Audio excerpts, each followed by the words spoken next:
I recognize the Leader of the Official Opposition.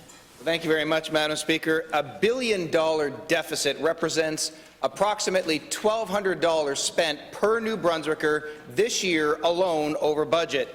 And at a time of rising unaffordability, increased household costs, when people are struggling to pay their rent, heat their homes, clothe their children and feed their families, this government has increased the net debt of New Brunswickers by $1.2 billion, adding $1,400 of new tax burden on the backs of New Brunswickers.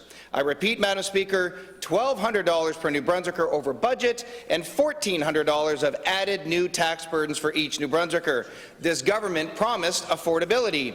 Will you finally commit to New Brunswickers that you will not raise any taxes during your mandate to pay for your reckless spending? I'd love to hear from the Minister of Finance on this one. Thank you, Madam Speaker.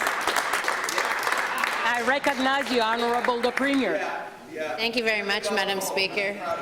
I am actually thrilled to talk about how our government is not raising taxes. We're actually decreasing taxes because we took the HST off of power bills, a 10% savings that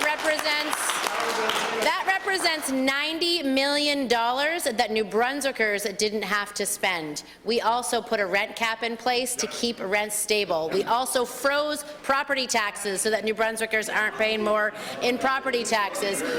We took the tax off of multi-unit developments so that developers could actually build affordable housing here. We made RSV vaccines free for seniors in this province. We provide a universal breakfast to families that are struggling to put food on the table, because our government is laser-focused on making sure that New Brunswickers can live affordably in this province, at the same time as we are investing to get them the primary health care they need.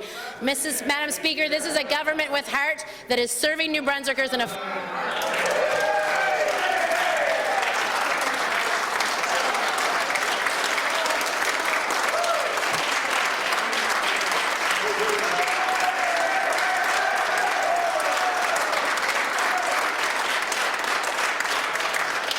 I recognize a member for Ormoctou-Sunbury.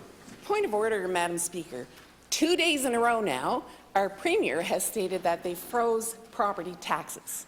Well, I can't wait to see my bill in the spring, that I'm going to pay the same next year as I did last year. Property assessments have been frozen, but if every local government in this province wants to increase their rate, if the province wants to increase their rate, they can do that too. Please, Premier, you have not frozen property taxes.